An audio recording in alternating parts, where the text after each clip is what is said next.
Does anybody else wonder why people still go to college? Like, I just saw this video right here, 30 minutes of insane student loan debt crash outs, 652,000 views from 5 months ago. And I'm just like kind of scratching my head. Like, we've all known that college has been a scam since at least the early 2000s, and people still go, and then they graduate with a lot of debt and no job prospects. And it's been like this for a while. Like, nothing has really changed. Like, it's crazy, you know?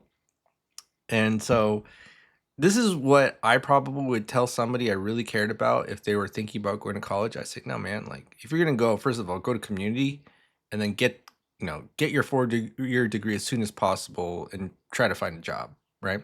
That's probably what I would say. And on the other hand, if you weren't gonna go at all, I'd probably just say, hey, just do these debt payoff spreadsheets. Do them like 10,000 times and you will be the opposite of these people.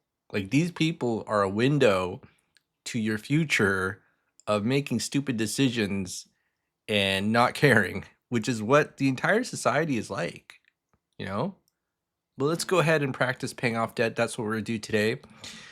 Using something called the velocity debt payoff method. Now we'll assume that we actually not only went to college, but we went to law school because here we're a lawyer, right? Average law banking. And we have how many credit cards? We have 8 credit cards, an auto loan, a student loan, which looks like a law school loan, and then a mortgage. And on top of that, personal expenses we have to pay for every single month, right? And just because you even have a good paying job as a law graduate doesn't mean you know how to handle debt. There was that guy, that judge from Texas who declared bankruptcy. The one who went viral, judge who went viral declared bankruptcy, right? And so, yeah, this guy right here, chapter 13 in May 2025. And guy made probably like close to 180 or 200,000, and he can even handle $70,000 debt. And we're handling way more than that, right? $10,000 of after-tax income. Look at all this debt, and we're able to handle it. But Judgy boy right here couldn't, and he only had like 4 or 5 credit cards when I remember, right? This guy right here, chapter 13 bankruptcy. Okay, I'm not making fun of him. I'm just saying they don't teach you this in law school either.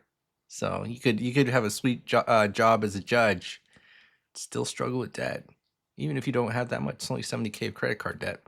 Okay, so let's go ahead and get started. Pay off debt. And what are we gonna do tonight? Same thing we do every single night. Try to take over the world. Actually, do you know where that's from? That's from Pinky and the Brain. Pinky and the Brain. Try and take over the world.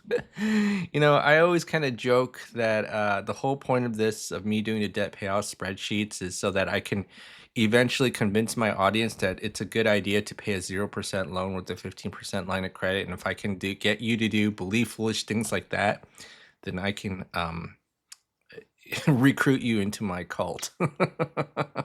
I found the perfect entry in, right? Believe irrational things. Anyways, all right, so let's go ahead and get started. And so, what is the first step to paying off debt? It's simply creating a budget, while your budget is your debt attack plan. So you can see here that income and expenses are exactly the same. But, okay, when we take a look at our expense breakdown, you see that most of it is because of debt, right? So if all of our debt were disappeared, then our expenses would be $2,700 a month. So our personal expenses not tied to debt are like food, gas, insurance. So we just kind of clump them together like a monthly average. And what our goal is to make sure that we pay off all of our debts, and then this we still have to pay for, right? Now, what we're going to do is we're going to do something called the velocity debt payoff method. Okay. And we're going to copy the payments and the expenses, and we're going to do something a little bit crazy, right? So you notice how the checking account is 0 in both situations, but I want you to understand intentionality matters, right? So if you look at this from a bird's eye view, you're thinking like, what? I don't get it. You're probably thinking like, oh, this column and this column is exactly the same. And I'm telling you, because of your intention with your checking account, it's actually not. Yeah, so with intentionality, you can make this number increase without making more money, right?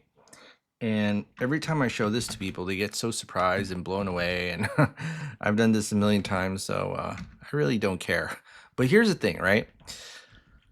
I know that a lot of people watch this. Even though my view count is low, I have an incredibly high watch time for the number of views that I get. And a lot of people are still silent about this. Okay. And I'll show you what I mean. Okay. So, how is it possible that even though we don't make more money, we go from zero to, let's say, over $4,000? A lot of people can't imagine a world like that. Okay. All right. And so, okay, this is what we're going to do. We're going to assume we have something called a line of credit. So, if you don't know what a line of credit, it's basically a financial tool where you could borrow money, pay back, and then use it over and over again, right? So, you have a home equity line of credit, you got a personal line of credit, business line of credit if you're a business, right?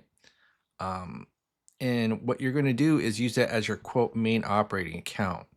So all of your money is eventually going to hit your line of credit. So you might see right here, you get paid, it goes to your checking account, and then it hits your line of credit.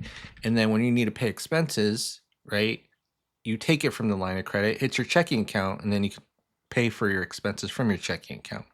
So the difference between this column and this column is your checking account is not the final destination of your money. It's just a temporary bus stop, right? It's just a temporary stop. Whereas in the average American banking paradigm, we literally think about our bank account as the final destination of our money, and that's actually inefficient.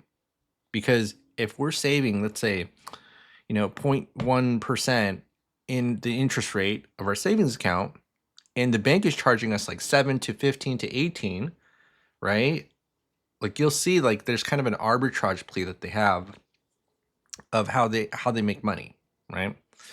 All right, so now let's go ahead and move some debt into the line of credit and then make it our main operating account. So if you don't know what the cash flow index is, basically a way to measure which debts we can rank and sort and pay off first. So you see this right here. This is $5,000, right? This $5,000, that's the balance of the debt. You divide it by the monthly payment, and then you have essentially a ranking system.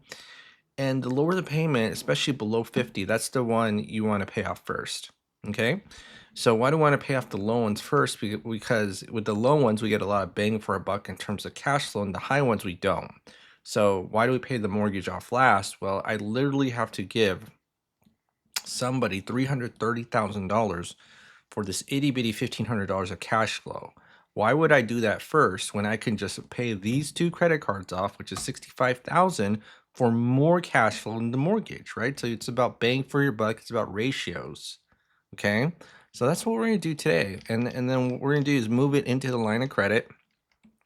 Okay.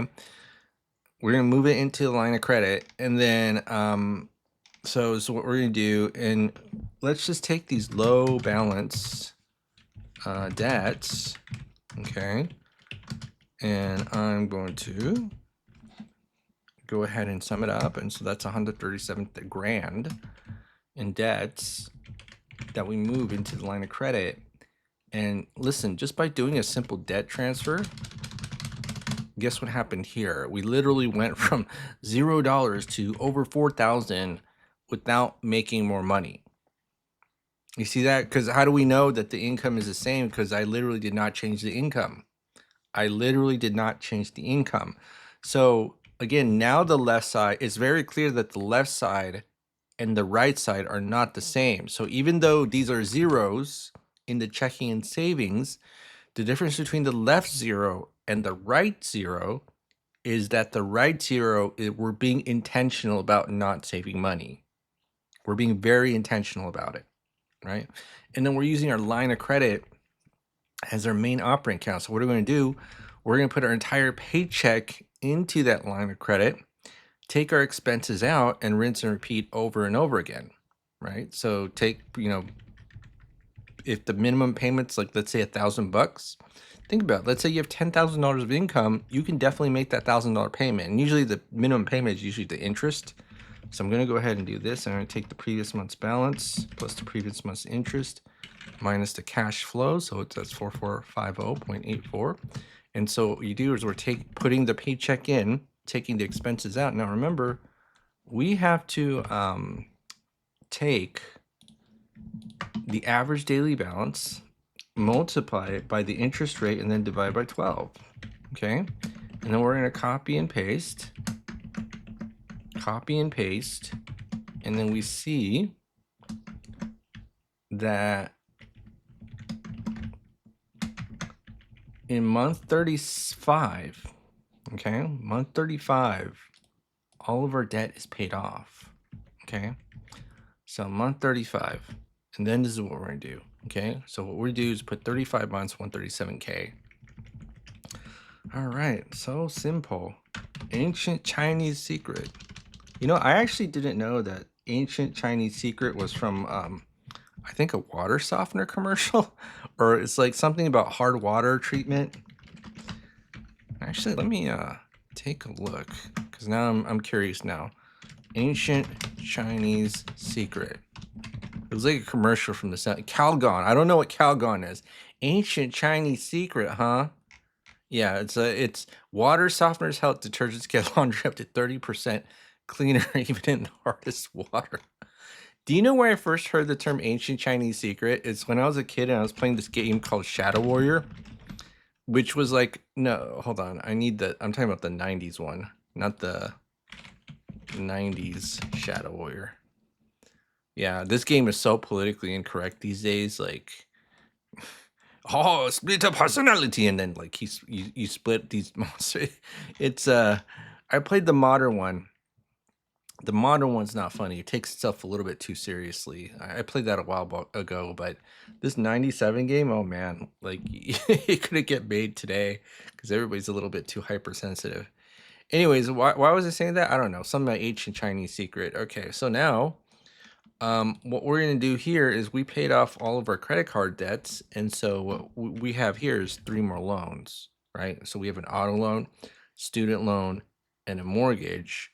And then what we're going to do here is we're going to put the current month, right? The current month, which is 35, into our loan calculator. And we see that this is all the balances of our loans for month 35, right? Because we paid off the credit card debts. Now we got to work on the other loans. And then we see right here that, you know, if you were just to give this to the average person, the idea that you have 3 loans with the interest rate 3.74 and that you're going to tax the 3 first is ridiculous to them. Like, why would you tax the lowest interest first?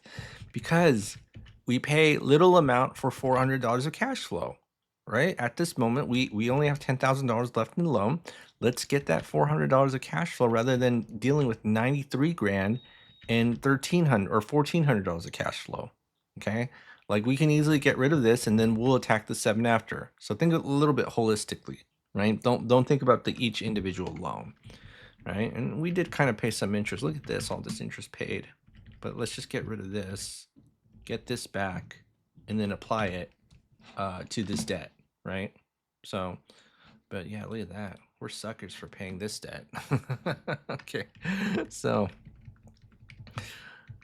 all right, so now I'm gonna get the balance here, and I'm gonna do this.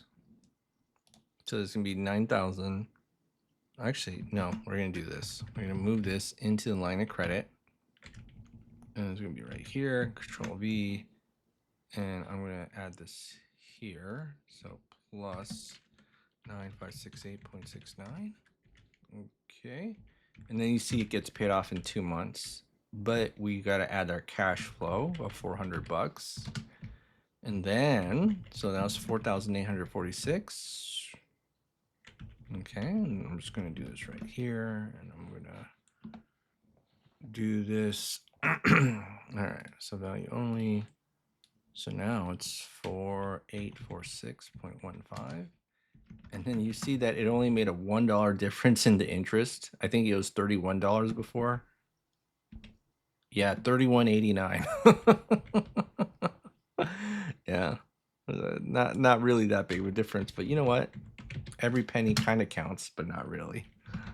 All right, so now, okay. All right, so let me go ahead and copy and paste this. Okay. So now we see that at month 37, we paid off the student loan, or I'm sorry, the auto loan. So I'm just do this 37 month equals 137 plus 22, and that's gonna be 159K, right? 159K. And then, so this is gonna be 37, 37, 37, and then we see that this is the cash flow index. We go from lowest to highest, and I'm okay with moving this into a line of credit. Interest rate similar. So you have to be a little bit careful when moving the loan into a line of credit, right?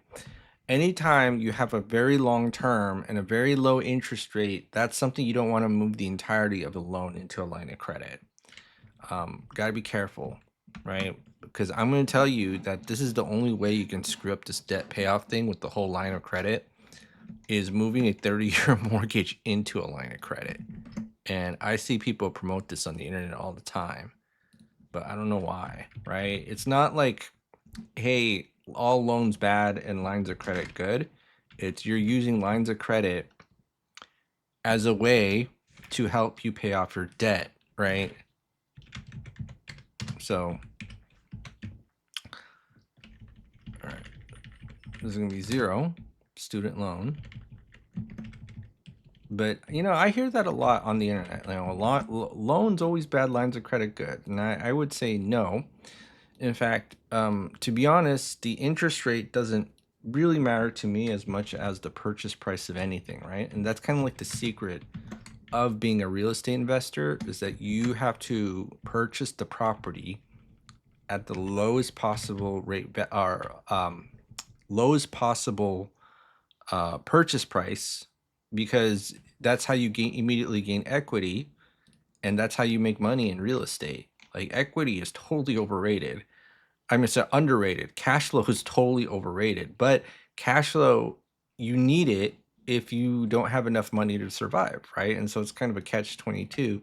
Now, if you've ever been in a position where you have all this money and you don't have that actually you have all this money and your day-to-day needs are solved, then equity looks a lot more attractive than cash flow, because you buying another property for another extra $200 of cash flow doesn't really, it's not going to do anything for you. In fact, it'll actually probably stress you out because tenants can sometimes be unpredictable. Anyways, all right, so let's go ahead here. 6239, so that's 53 months.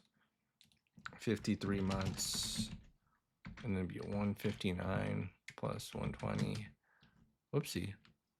159 plus 120, 279K. All right, so now this is a 30-year mortgage at 53 months. Okay, and then this is 302 grand. And so now we have 330 grand as original balance. Look how much interest we paid, 55 grand, right? So we paid plenty of interest for using the bank's money, right? And so now think about this. Do we want this to go to full term, which means 360? No, thank you. Okay. So let's try to pay this sucker off, even at 4%. If you know like how mortgages work, 3% is like a 50% loan, 5.4 is like 100% loan, and then 9.4 is like 200% interest loan, right? And so yeah, that's it's disgusting, right? But people get mortgages all the time, and they'll overpay just for the feel goods of home ownership. And then if you ever become a landlord, you kind of think, man, this sucks, because like I'd rather be a bank, because the bank doesn't have to deal with taxes or like taxes on the property and the insurance, because that's the landlord's responsibility. Bank just collects payments, and then that's why they're smart people, because they don't have like costs for like dealing with properties and stuff like that. I know banks have their own costs, right? But you look at the balance sheet of Chase Bank and you're like, dang, they're doing really well. Anyways, all right, so now Our 30-year mortgage, the current balance is $302,000. So with this $302,000, how do we pay it off? Well, it's easy. Just dump all your money into it. This $6,239.45. So you can do it one of two ways. And I'll tell you the default that nobody does, which is just extra payments, right? So why don't you just, if you have this cash here and this is your only loan, just overpay the loan. That's one option. Now, a lot of people have trouble doing that because I think that doing that requires just a level of sophistication that most people don't have, right? I mean, think about it. If you have two debt instruments, one's a credit card and one's a loan, and most people never overpay any of those. Like even dumping all of your income into a credit card increases the friction of how easily money can flow. Like if I pay one credit card 10 grand and then I have like two more credit cards, can I use credit card one to pay credit card two or three? No, right? It's very, very hard unless you do a balance transfer. And that's only if they offer you a balance transfer, right? So this is why nobody ever overpays debt. This is why we dump it all into a line of credit, right? It's so simple. Ancient Chinese secret, folks. Actually, no. I'm Korean. I forgot about that. I'm Korean. Korea number one. Korea. You want to know something? When I was a kid, I used to listen to radio, and there, the Adam Carolla would always used to talk about how there's a Korean star of adult films, and she would always say some ridiculous. Like she came from Korea to become a tennis star, and then she acted in like those kinds of films, and then she got these ridiculous like ridiculous I shouldn't even finish the story. Okay. But I was just like he would always play clips of her and she would always say, I am number one something something queen, and I don't want to say the those words on the recording, but I was just like, man, this is ridiculous. Anyways, what am I even talking about? I don't even know. I'm just blabbing on and on and on. Maybe it's because I'm doing it for to increase the length of my video. But anyway, so here's the thing, okay? You have the $6,239.45. And so what is the default option of overpaying this loan? Well, you just overpay it as an extra payment. But do you think the average person will actually do that with their cash on hand in their savings account for that month and dump it all into a loan? No. Why don't they do that? Because they know that overpaying loans creates friction in how money moves in their accounts. And so what's another way that we can do it? Well, we can just simply move parts of the loan into a line of credit and then just dump all our money into a line of credit. Now, I'll tell you what the biggest advantage of doing it this way is. It requires very little thinking, very little, because all you got to do is make sure that this checking account goes to zero and then your line of credit goes to zero, right? So that's one way we can handle this. And even if the interest rate is like 4%, okay, even if we're using like an 8%, 15%, even a 30% line of credit, you'll see the results and kind of be like amazed, like, wow, like even if you use a 30% line of credit, it's not the death sentence. Well, it depends, right? It depends on debt payoff order, which is way more important than whether you're using extra payments or line of credit. A lot of people don't really talk about that. Just like with real estate investing, it's not about the interest rate. It's always about purchasing property at discount to market value. And the way that you buy a discount to market value is make sure that you find someone in distress and maybe send 1,000 letters to them saying, I want to buy your property. Okay. Okay. So now we have a 30-year mortgage.